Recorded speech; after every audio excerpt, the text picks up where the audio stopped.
Welcome in then to the latest edition of Extra Time. Thank you for your tweets. Craig Burley is with us, Sid Lowe, and Luis Garcia joins us as well. Not Luis Suarez. What? Sid's dog. Oh, and Sid's dog is here as well. I'm sorry for calling you Luis Suarez during the show, Luis. How's the dog? You can let the dog in now. It's extra time. All bets are off, Sid. Yeah, she's actually asleep, so I'm hoping she's not going to. Oh, okay. All right. Was there a reason, Sid, that she wouldn't lie down like in another room, or is she so attached to you? Yeah, that's basically it. She just won't. Particularly, I'm home alone at the moment, so obviously, if you're trying to rob the house, know that you'll get a paint can in your head. But I'm Home Alone style. I like it. Yeah. Sid, we haven't seen you since the World Cup. How was it for you? Incredible. I mean, genuinely, obviously incredible. It was extremely tiring. It felt very, very long. But to have that kind of ending was just extraordinary. Yeah, you look tired, Sid. I do now, or I did then? You look tired now. Luis, meanwhile, you're in Colombia, and if you follow Luis on Instagram, you can see all the adventures he's been up to, whitewater rafting, all that sort of stuff. What a life, Luis. Well, I have to say that I'm enjoying Colombia. Yeah, so that is true. My niece is from here, so we decided to spend Christmas with her family here. And there's a lot of nature, beautiful nature, and we try to squeeze it, doing these kind of real things and eating sancocho and all this kind of stuff from here. So yeah, enjoy. Yeah, same decorator look as Ian Darke as well. I bet the food's lovely down there. Stevie Nicol would love it, wouldn't he? Imagine, Steve, what's this? Lovely local Colombian cuisine. All right, Luis, let's talk about Gakpo, shall we? How big an impact we expect him to make for the remainder of the season? Over or under 15 goals and assists? I would love to go over, but I'm not sure if he's going to make that impact. It's not going to be easy to replace Firmino, to replace Darwin Núñez in that position. To get into the 11 is not going to be easy, even though that Jurgen knows that he has to give it and start it very slow. Premier League is very tough. It's complicated. Liverpool today they won just 2-1. But you could see they struggled for some moments with a few problems in defense. So it could be a Fernando Torres situation or Andy Carroll situation. I hope that he goes in the direction of Fernando Torres and make a massive impact in the first year, or at least the first few months, and get that confidence, get the crowds back. But it's not going to be easy. And I think he's not that kind of player that we all expect that he's going to score 25, 30 goals a season. Hopefully, yes. But that's the way I see it at the moment. Hopefully he can prove me wrong and he score over 15 goals in the rest of the season. That's ambitious, isn't it? 15 goals and assists, not really. What, in half a season? Yeah. I think it's all right. Hold on. 15 goals and an assist in just over half a season? Yeah. For a guy who's not a striker? I think you can get the assists in, though, can't you? 15 goals and assists? Yes. What do you think it was? 15 goals and an assist? No, 15 goals. Right. And what do you think I said assists for? I wasn't listening. The answer's no. Good player. I mean, good player though. Right, okay. 37. I want to give you question 4. We won't address it now, but just so you can think while others are talking. Thank you. What was the most entertaining own goal you saw in your career? Think about that as we go to the next question, which is, Craig, do you think Haaland's goal output will go down once every team has played him and will maybe have a better game plan to go against him? No, not particularly, no. Nope.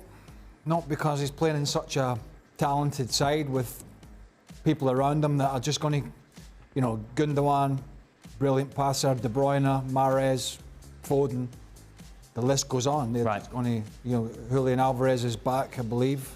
The youngster, he's showing up. Yes, the Argentinians are coming back, aren't they? Yeah. So no, I don't really think so. I think he's only going to get better. Right. Fitter, stronger, more experience working under that coach with that team, so I don't see it changing, to be honest. Luis, have you ever experienced a game where the same player scored 2 own goals? No, never seen. I was going to mention that you called about the funny own goals. I recall a couple at least from Jamie Carragher. I think he's got a pretty decent record on that, but no, I cannot recall 2 own goals on a game, and I think must be very difficult, frustrating, and for that player, devastating. So difficult to continue playing. I think today did a good effort in the second half, but never seen that before. Yeah, Carragher scored twice, didn't he? 2 own goals in the game against Manchester United back Well, the in the good day. thing is there's not a big rivalry there, so... Well, yes, exactly. If you're going to do it, do it against, I don't know, Sid, Burnley or... you watch a lot of football. Have you seen this before? 2 in the same game from the same player. I don't think I have. I'm really struggling to think of anything quite like that. No, I don't think so. No. How many goals have you scored in your life? Who, me? Not you, I'm talking to Craig. I was going to say, why would you want to know how many I'd scored? Well, Coming on this show with an own goal at the start. Exactly. Yeah, invite me to your wedding, that was an own goal. Yeah, that really was. Wow. 1. That was at Anfield. That was at Anfield, yeah. Yeah. Talk us through it. At the Cop End. Before Luis was there, obviously. Right. Suarez or Garcia? Both. It was across to the back post, and I was sandwiched in between John Barnes, I think, and Robbie Fowler. Right. Might be wrong. And I tried to head it out for a corner kick. Okay. So I came back from the midfield to... Yeah, interfering. What I should have just done, I should have just done what people do now. I should have just stood outside the box. Right. And left everybody else go. I came back in. I tried to head it out for a corner, and I got a little bit too much of the forehead on it, and it went into the top corner. Big target. It was a big target. Luis, how many own goals have you got on your record? I wasn't close enough to my own goal, so never scored an own goal. Right, let's go to the question which I'd set you up for. What was the most entertaining own goal you saw? That one. Your own goal? Yeah. I don't know. It's hard to remember now. Yes, yeah. Sid, you have a good memory for these things. Oh, the best own goal. Oh, Well, actually, I've you got know one. what?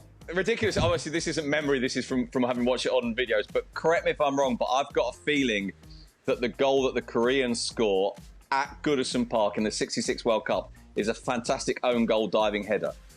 Wow. I have to go back and check that, but I believe so. Oh, well, there you Now, go. there's been some peaches over the years. I just can't remember. Yeah. I saw Lee Dixon do one for Arsenal once at Highbury. I wasn't there, but it was on tape when he chipped it over the goalkeeper. There's so many from outside the box. Yeah. Stevie's got a couple, hasn't he? I seem to remember. Luis? I think that it was probably, Sid is gonna remember it, probably is gonna help me with the name. I think it was Basic, the center back from Romania playing for Real Madrid. He scored a fantastic header own goal against Barcelona at El Clásico. And I remembered, and not long ago I saw an interview from him, and they were showing that goal. It was a header into the box, and he just arriving almost from the spot, a penalty spot, and headed into his own net. And it was funny for the Barcelona supporters, but not very much for him and the Real Madrid fans. And Jonathan Woodgate, you remember Sid as well, obviously, had a torrid time with injuries, made his debut, and scored an own goal and then got sent off. Didn't he? Do I remember that right? Yeah, absolutely right. And it was the most brilliant post-match interview I've ever heard. Let's just say that words that rhyme with luck were said quite often. And he kind of finished this post-match interview saying, you know, I'd scored this own goal, I got myself booked, and I was just saying to myself, just don't get another yellow card, just don't get another yellow card. and then I got this other yellow card, and you know, as I say, he had repeated some very rude words a very large number of times, and it actually got to the point that the little gathering of British journalists that were there for him to talk to him post-game had to end up saying, Jonathan, would you mind saying that all again, but just like without the curse words in it? Was you not there then? I was there, yeah. You couldn't remember? What do you mean I couldn't remember? I just set it all up. Oh, but I thought you were struggling to remember. No, I wasn't struggling. I think it was against Rosenborg, maybe, in the Champions League. Rosenborg? No, I it was think against... was it not against Athletic Club? Probably I said can't thanks. You remember now. couldn't just let me get away with that, but I think you might be right. I could have done, yes. couldn't I? But you've been No, getting away that's with it for fine. too many Don't years. worry, Sid, and it was that's about all right. time someone called you up on it. Oh, man. Your time at Real Madrid was just spent in an Irish bar, wasn't it? Really? How dare you? How dare you, Craig Burley? It was your whole time there, instead of engulfing yourself in the culture of Spain and the tapas and the food and the wine, you spent 99% of your time on the top of a table singing karaoke in an Irish bar, didn't you?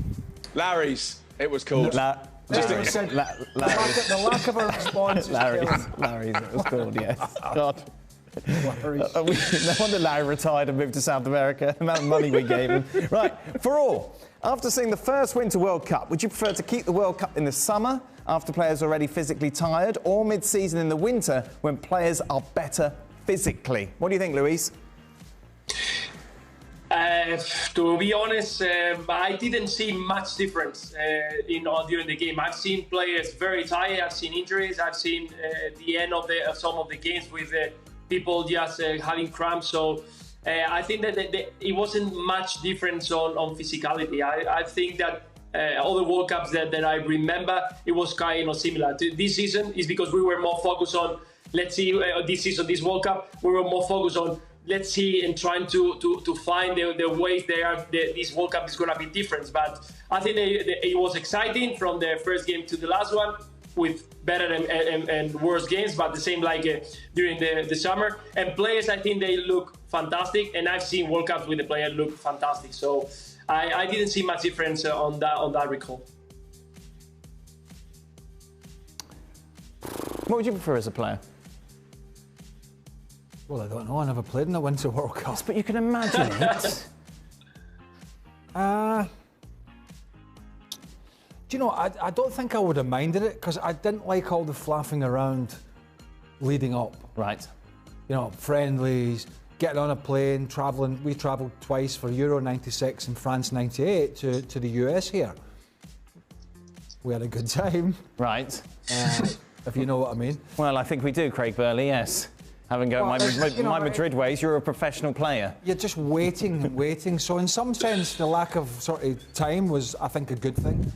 Because you just literally, you're preparing, the season finishes, you have a week or 10 days, whatever it is, boss, you're in. Whereas maybe you've got 3 or 4 weeks, depending on when your season finishes. So yeah, I quite liked it from that point of view, but I'm a bit of a traditionalist that I like to have it in the summer. But I wouldn't have, if they had it again and everybody was agreed with it, right, in a proper place, and they could schedule it in the winter again. I thought it was quite fun to split the season, watch a World Cup, and then continue the season again. Yeah. From a non-participating person. Sid, you were a non-participating person. Well, I mean, the first thing to say is that question was extraordinarily loaded, wasn't it? That question might as well have said, "Are you going to give me the right answer or the wrong answer?" And it was, and I sort of agree with Luis in that I don't know really if the evidence is actually there that it was better. And if it was better, that it was any better because of the physical condition. I, as a non-participant, would argue that the best games are the games when the players are absolutely exhausted. Extra time is better than the 90 minutes, partly because the players can't cover the pitch because there's loads of space. So I like the idea of the players being exhausted.